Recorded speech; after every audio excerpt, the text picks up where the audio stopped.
I'm Anjali Sood. I'm the CEO of Vimeo. Hi, I'm Wade Foster, co-founder and CEO at Zapier. Hello, I'm Johnny Buferhat, founder and CEO of Hopin. Hi, I'm Crystal Beaumont. I'm the CEO of Talent. Welcome to Cloud 100. All right. Hi, everyone. It is great to be here at the Cloud 100. I'm really looking forward to this conversation. We have 4 CEOs and leaders here who are building the companies of the future and the software of the future. And so we're just going to dive right in. Obviously, all of us in the tech world have had to adjust pretty dramatically in the last year with the pandemic and this immediate shift to remote work. But actually, I think Johnny and Wade, you both were already embracing remote work before the pandemic. So just curious, how, if at all, did you have to change how you and your teams worked? And did you learn anything from this last year and a half that's shifted how you think about remote work? Johnny, maybe you could start. Well, I was hoping Wade would start because before the pandemic, our company wasn't that big. So most of the way that we operate, we were a fully remote company, but we didn't change much. And a lot of what we learned about how to operate remotely was from Wade and at Zapier and other great companies like GitLab, etc. So if I'll pass that on to Wade because I think he'll give a better answer than me. Well, you're too kind, Johnny. We started Zapier in 2011, fully distributed from the get-go. In terms of how the pandemic changed our operating model, we're fortunate in that a lot of the rituals and routines that we'd set up continued to work through the pandemic, but that wasn't universally true. Remote work in sort of a, I guess, quote unquote, normal time it is different than when you're going through a pandemic. And the key things were the things that changed around us. In particular, I think about things like caretakers losing access to the normal things that they have access to, schools being shut down, daycares being shut down. If you're taking care of an older parent, all of those things now fell to the burden of all of us. And if you're trying to juggle a day job while watching a child at the same time, you know how difficult that is. And so for many of us, 40-hour work weeks that were sort of the norm became quite challenging. And we didn't have the sort of normal rhythm of the day to get that work done. And so I can't say that we were unimpacted by the pandemic because of that, just because we were remote to get-go. All the other stuff in the world definitely had an effect. There were things that we were able to do to sort of mitigate some of those hurdles. I think one big thing that we continue to strive to do is be asynchronous in a lot of our work. That bakes in a lot of flexibility in terms of how you approach things. If you can handle things, in the morning or in the evening or whenever is best for you, that frees people up to do things like take care of their kids, help them with homework, help them with Zoom school, what have you. And then you can sort of get to work when it makes sense for you. So I think really leaning into the flexibility that remote work can afford through asynchronous work was one of the key habits that really made work better. Not great, but still better through the pandemic. So I think that would be the one really important adjustment that we paid attention to. Yeah, that makes sense. And, Vimeo is an example of a company where we were about 10% of our workforce was remote. So it was a big adjustment for us. And if anything, I think we've become more distributed globally as a team. And it's actually been awesome because our user base is so global. And we've really been able to kind of bring in talent from many more parts of the world, which I think has been a real benefit to the business.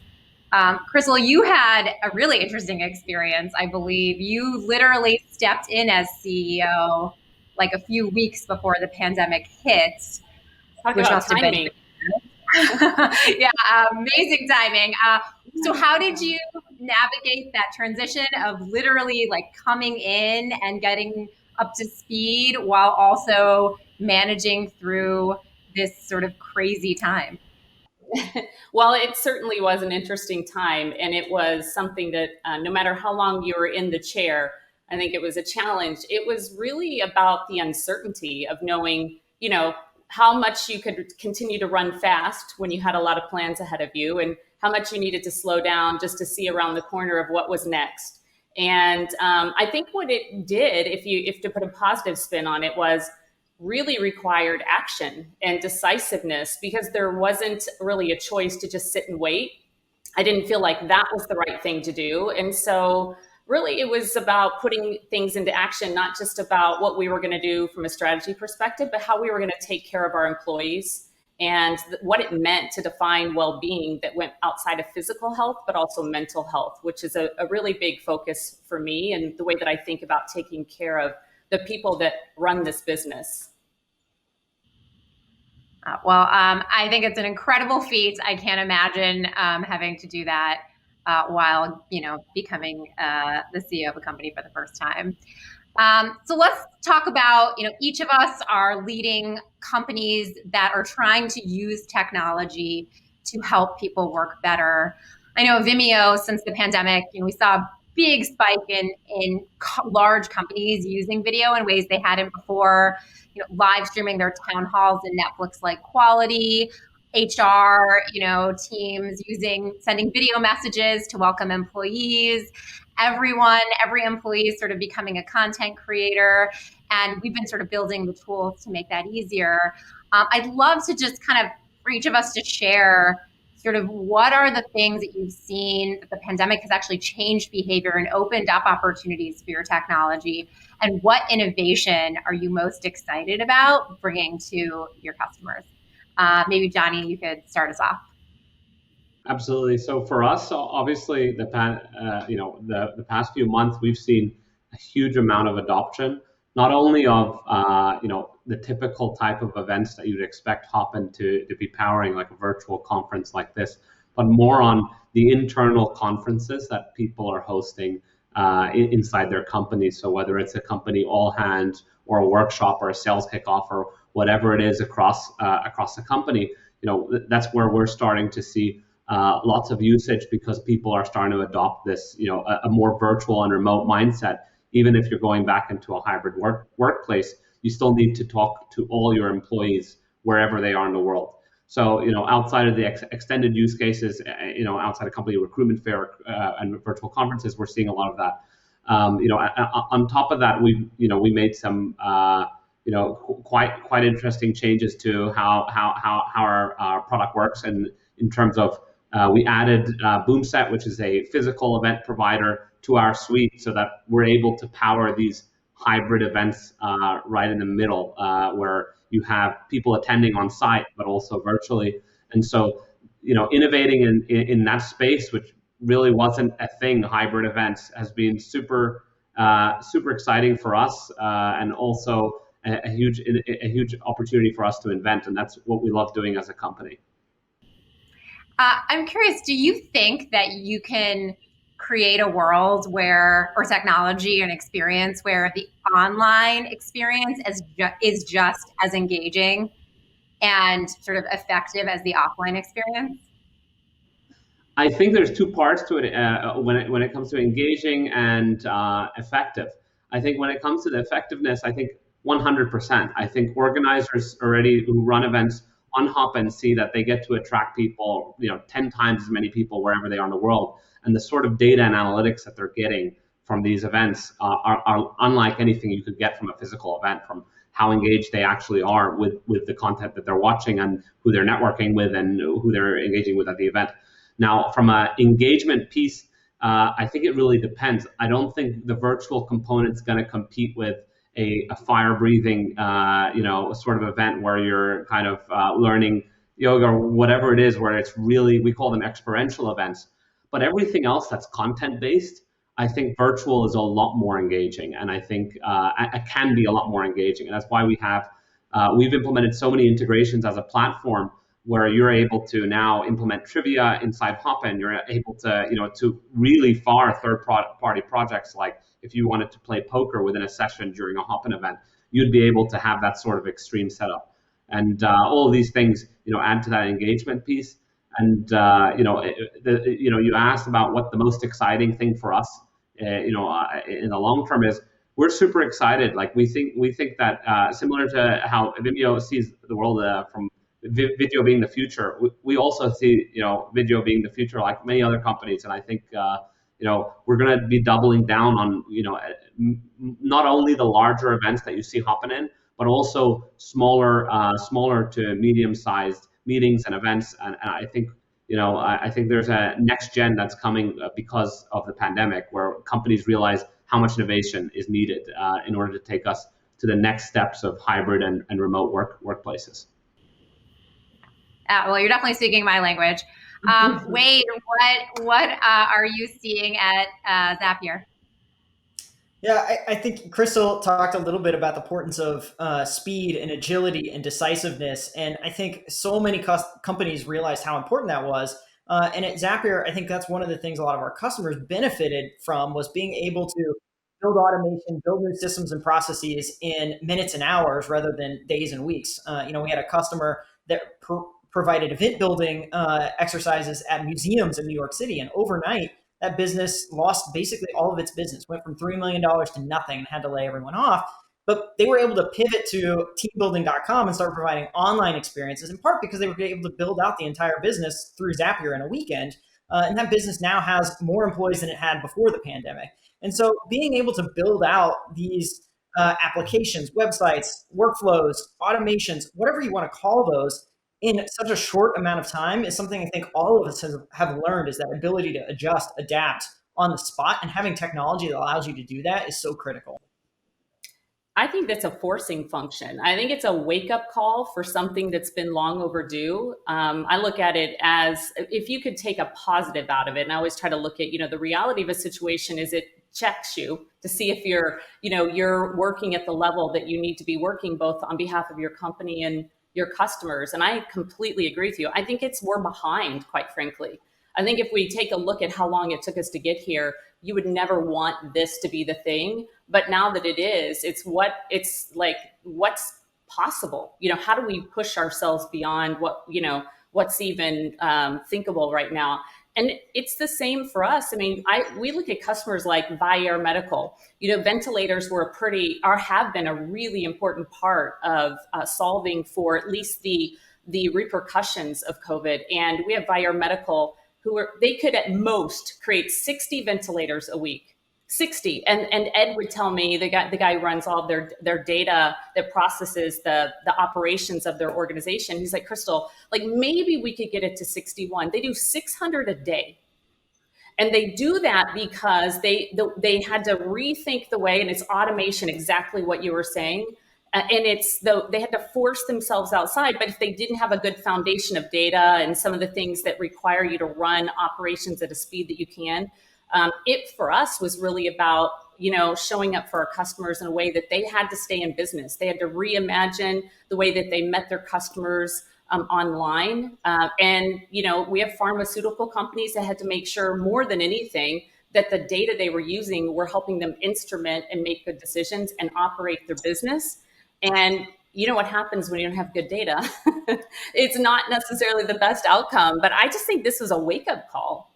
And I don't need to wait for the next one. I'll tell you that right now. Yeah, I think necessity is definitely the mother of invention. And I think we're all experiencing it. And if anything, what we observe is a lot of people were very reactive at the beginning of the pandemic because they had to be.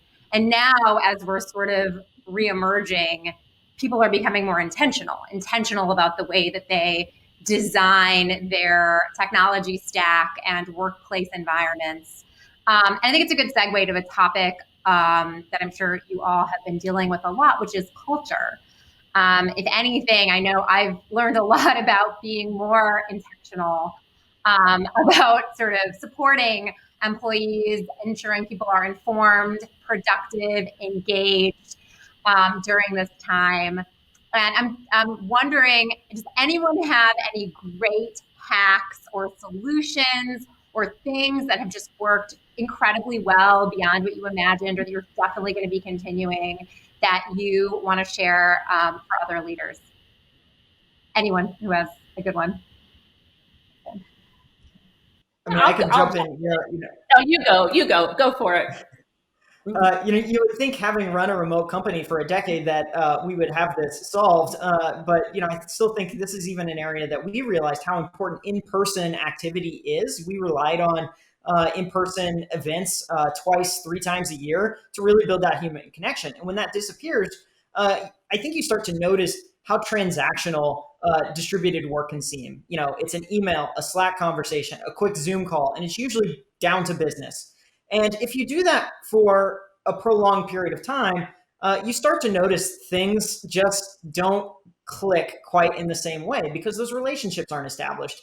And so, one simple thing that we've started doing in our executive meetings at the beginning of the pandemic is our red, yellow, green check-ins, just to make sure we understand how are people doing, how are people showing up. And then 2, we have these silly icebreaker questions. This week we asked, what was the first concert you ever went to? And it just is a quick reminder that, hey, we're working with other people who have lives outside of work, who have things that we care about outside of work. And I think that when we get into the difficult problems that we face inside of work, those reminders just help us treat each other as humans along the way. Yeah, I'm just going to draft after that. I think, first of all, that's awesome because it's we're all humans, right? And we have obligations outside of work. And I always thought that it was interesting that people thought you walk in the front door and then you can shut everything else out. It really doesn't work that way. And I think that you look at your type of people that you really, if you want authentic, diverse culture where people really bring their best selves, that means you have to support them in things inside and outside the company. And this, again, was a wake-up call, I think, to say, hey, first of all, people can't turn things on and off. So fluidity and flexibility is key. But also, we have to really think about what it means to take care of our people. And they, spend a lot of their time focused on the things that we do at work. So it's an eye-opener, I think, for a lot of people. I think one thing for us, we implemented a hop and vibe team, and I guess this is something a little bit different that I could share for us.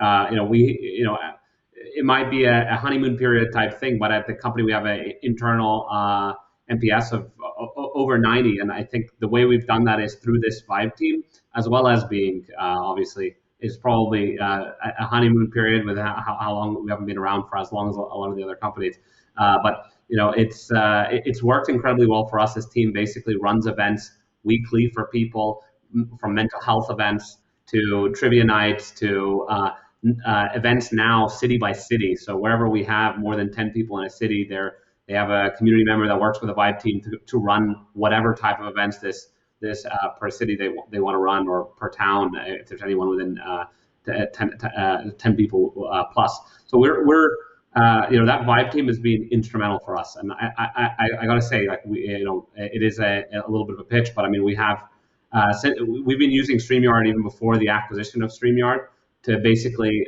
turn our all hands events into a show, and I think it's something that most of our employees talk about. Our all hands events are really fun because we really produce it the same way we would a TV show, and it's really enjoyable for everybody. Oh, that's awesome. I'll share 2 hacks. One, it's sort of related to the vibes thing, which we've definitely, as we've scaled and gotten more distributed, we need to be better at recognizing great work. It's really hard. It's one of the things I think a lot of us have lost with the pandemic. So we rolled out all these like Teamio and Lovio initiatives to basically make sure, like, in every corner of the company, no matter where you are working, we're kind of giving people shout outs. And then the other thing, and I'm sure everyone can empathize with this, but we went through a period right when the pandemic hit where it was like meeting overload. And one of the things, to the point that we made about asynchronous communication, doing things like asynchronous video messaging, we use our Vimeo record tool, but there's a bunch of others. We really shifted the mix of when meetings actually need to happen versus recording your screen to walk through a presentation or a demo, quickly sending that out and getting comments back. And I think there's a real tangible productivity benefit while also retaining the sort of connectedness that you get of seeing somebody their face talking through a complex or nuanced idea. So I think those have been 2 that we will definitely be kind of leaning into as we look to the future. All right, so we're running out of time, but I want to ask one last question for the group. if you could wave a magic wand and make any future-facing technology or capability just be available in your palm today, what would it be? Crystal, do you want to start? You bet. It would be what we're working on right now, what we're providing, which is data health. And what I mean by data health is the ability to actually have a confidence monitor, if you will, for every person in the organization who interacts with data, so that when talent is running your data operations, we actually can not only let you know that there's everything's on track in terms of the quality of data. It's ironic to me that no one can measure quality of data today or define it, but more importantly, help people see trouble coming. And there are a lot of anomalies in operations and in instrumentation of a business that if you could get in front of those, imagine how much we could help companies really think about avoiding risk, but also looking for opportunities. And I just see it as a foundation to and being core to everything that companies are looking to do. So that's what we're working on, and that's what I'd wave a magic wand to develop. Wade, what do you think? Well, not necessarily directly related to our work at Zapier. For me, affordable renewable energy for all, to me, has got to be the thing that if I could wave a magic wand, I would give that to all of us. Johnny? Yeah, I'm going to go outside the business as well, and I think for me it's teleportation. I'm really into accessibility, and what's more accessible than being able to be wherever you are, anywhere in the world. So that's something I would easily wave a magic wand and beg for. Johnny, if you figure that out, buddy, I'm right there. I'm sign me up.